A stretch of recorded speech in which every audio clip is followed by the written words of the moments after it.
Okay, so the video looks good, the light is on. I'm gonna go over why people buy German watches, why they're so appealing, with the example of Nomos. As you see, I've got two Nomos models right here, and we're gonna take a look at that shortly. But my goal is to go over why people buy Nomos watches, why people buy German watches, how they differentiate themselves, and why they're so appealing.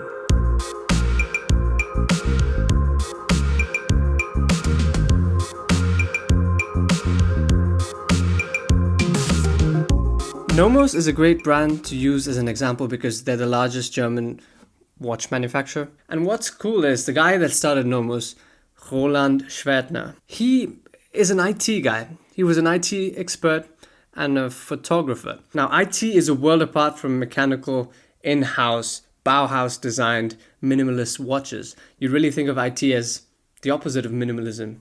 But he managed to combine these two worlds and make it his one world of Nomos. Now, within 2 years of starting the brand in 1990, so 1992, they launched 4 models.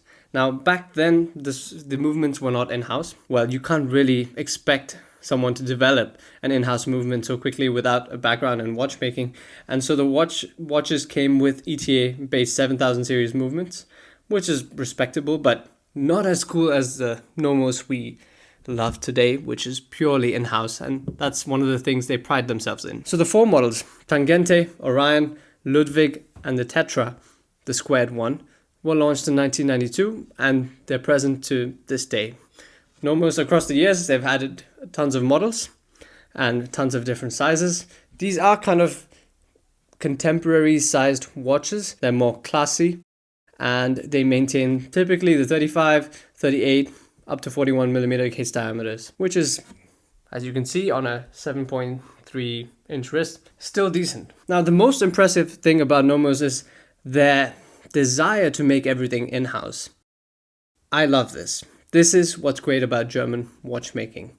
Nomos, from 2005, they've had in-house movements. They started with the Caliber Alpha, the first one Alpha, and they got into their Deutsche Uhrenwerke series of movements, which is basically German for in-house movements. And since then, they've developed, I think, more than 10 in-house calibers, and to constantly keep developing more in-house movements, that's so expensive, so design intensive, so mechanically focused, and so German. And that's one of the things to love about German watchmaking. That's way more in-house movements than companies 10 times the size of Nomos, and I find that absolutely remarkable. Most companies just make 1 or 2 in-house movements. Well, they don't really make everything in-house like Nomos. For example, the escapement is just outsourced from probably Celita or ETA or some other Swiss manufacturer. It's quite easy to do that. It's really hard to develop an escapement, and Nomos did that too. So they really pride themselves in this aspect of watchmaking, which I think is probably the most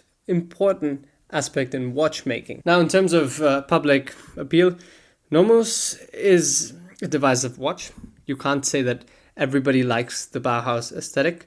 It is very recognizable and characteristic in its simple design, circular design, extruded lugs. I like it. Let me know what you think. But they've won a ton of awards, and they're also a GPHG award winner. And now the GPHG award is really impressive for a brand that makes watches that the average German could afford. So let's get into these 2 watches and see what's so special about German watchmaking. So what are these? These are the limited edition Tangente Dates. They're already sold out. I'm sorry about that. They're watches to celebrate 175 years of watchmaking in Glashütte, where Nomos is based. Nomos is only like 34 years old, so it's not really celebrating their own brand. It's just celebrating the region where their watchmakers are based. In terms of specifications, 37.5 millimeter case diameter. It's called 38, but it's 37.5 in measurement.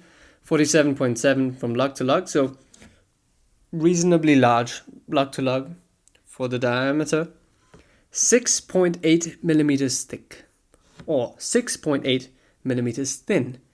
This is probably the highlight of Nomos watches. And this is also something that they've really focused on. They wanted to make a watch that's accurate in timekeeping and thin. We're really talking about the movement being about 3 millimeters thick and being accurate, which is a feat that previously was really not achievable. And especially at these kind of price points, at the not so common man's price point, at the aspiring man's price point, it's amazing. Lug width here is 19 millimeters. Don't know if you want to change out your straps, but yeah, that's important to note. And the caliber is the 4101. What do I like about this piece? The sleekness, the thinness. It's absolutely unmatched unless you get into horology. Nothing really comes remotely close anywhere in a reasonable price point. Now, the minimalist Bauhaus design, it's instantly recognizable. The dial, it's plain but well proportioned, not too busy, kind of classy really. The movement, of course, in-house. You come to Nomos for in-house. The display case back is also a treat, and the finishing of the movement is top-notch. What do I not like? Well, this is kind of easy. You probably saw it coming. The lugs. Most people don't like the lugs. Although, on this Tangente model, the lugs are fine. They're not as bad as they seem in pictures, if you find them bad in pictures. And I previously had the Club Campers in for review, and those lugs, they're a lot thicker, they're a lot more noticeable, and they stick out quite a bit more. The geometry of these makes it far less obtrusive in comparison to that watch. The lugs are designed this way. You just got to accept it. I'm not the biggest fan, but because of the rest of the watch, I don't care as much. So how does it wear? This watch, the Tangente model, it doesn't wear on your wrist. It wears in your wrist. No, seriously. It's the easiest watch to wear without ever feeling the need to take it off. When you take your eyes off it, so like now, it doesn't exist. It just disappears into the ether. Oh look, it's back on my wrist. That's exactly how it feels. You don't feel it when you don't look at it. And when you want it, it's there. If you've not tried a really thin watch that's reasonably light, it's really hard to describe the experience. I think you need to try it. So now let's get into why people buy German watches and why they're so appealing. Now the first point is German watch brands don't overpromise and underdeliver. They underpromise and overdeliver. You really don't appreciate how good these watches are until you handle them. And that makes that experience so much more pleasurable. These watches, German watches, for the most part, they are focused on the watchmaking. It's not just the branding, it's not just the aesthetic and the design. It's the actual watchmaking. It's the way each component is produced, and that's important to them. And that should be important to watch enthusiasts too. Now, of course, there are watches for design and watches for the movement and the richness, and there's the brand history on one side. Nomos is not that old of a brand, but what they've managed to do in this short amount of time is nothing short of miraculous. I think the German brand philosophy is to really perfect a few products. Make them the best versions possible. Just reiterate the same exact product. Not just launch 1,000 new products and see what sticks. That's not a great philosophy to have a refined watch.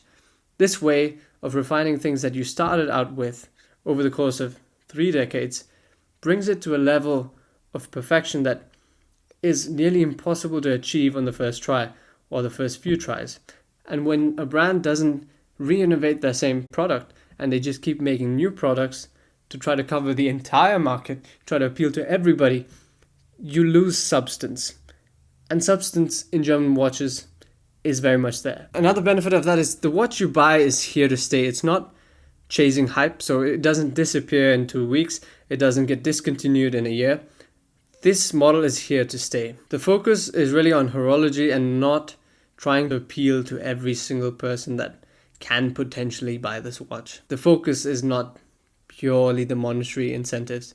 It's to actually create something that lasts. The other great thing is they don't slap one movement across every single model watch that they can find. That's why Nomos has got tens of calibers. Well, at least more than 10 calibers. It's because they wanted to develop something new for their new watch, or they wanted to improve one of their existing movements, which makes it all the more special because it's a little bit more boutique to have a movement just for the watch you have.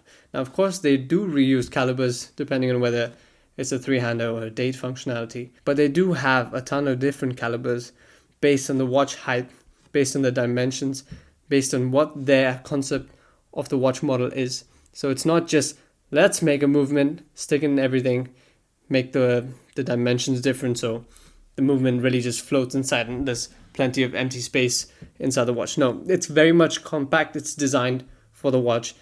That's special. Another reason why German watches are so great is because they care about finishing and they really undertake the hard, tedious, expensive steps of finishing to get a really good product at the end. Now, it's not the most artistic expression of watchmaking, but it is beautiful in its own right. And it's finished to a really high level in comparison to what they're charging for it. From a business perspective, this makes no sense. This is the first thing you'd like to eliminate in order to improve profit. You don't want these expensive things that not everybody cares about, but the thing is, they're watchmakers and they do care about it themselves. So this is not just about pushing a product, and that's reinforced in the way they conduct their business, in the way they develop products. The additional drawback of this is it makes it almost impossible to mass manufacture watches. They're so time consuming. Nomos produces about 20,000 watches a year. Now that may sound like a lot, but it's really not. Your favorite brand produces 1 million plus watches a year. This inherently gives each watch so much more value that there's so few of them around, even though they're accessible. I think hardly anyone offers more value for money than Nomos. Yes, you're going to have to like the design to go forth with getting a Nomos, but purely on a value for money standpoint, I don't know of any other brand that offers this. Let me know what you think. Put in the comments below. I'll see you in the next vid. Cheers.